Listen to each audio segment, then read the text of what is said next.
নমস্কার বন্ধুরা, নিতুস কিচেনে আপনাদের সকলকে স্বাগত জানাই। আজকের রেসিপিটি হলো হোমমেড পিৎজা।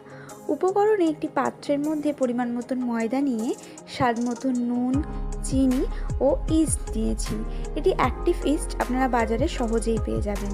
তারপর সাদা তেল দিয়ে ভালো মতন ময়ান দিয়ে উষ্ণ গরম জল দিয়ে মেখে রেখেছি কিছুক্ষণের জন্য। ময়দাটি একটু নরম করে মাখতে হবে। অন্যদিকে আমি মাইক্রোওভেনে স্ট্যান্ড দিয়ে প্রিহিট করতে দিচ্ছি। মনে রাখবেন, প্রিহিট করার সময় স্ট্যান্ড ব্যবহার করতে হবে। পরবর্তীতে আমি এখানে পিৎজা বেসটি রেডি করে নিচ্ছি। ভালো মতন লেচিটি বেলে নিয়ে যেটির মধ্যে আমি পিৎজা তৈরি করব তার উপরে একটু ময়দা ছড়িয়ে নিয়ে লেচিটি দিয়ে কিছুটা ফুটো করে নিয়েছি। ফুটোটা এই কারণেই করেছি যাতে পিৎজাটা ফুলে না ওঠে। তারপরে পিৎজা পাস্তা সস দিয়ে আমি ডেকোরেশনের মতন করে নিচ্ছি। এখানে দেখুন, কিউব করে রাখা পেঁয়াজ, ক্যাপসিকাম, টমেটো ও আগে থেকে কষিয়ে রাখা মাংসের টুকরোগুলোকে দিয়ে নিচ্ছি।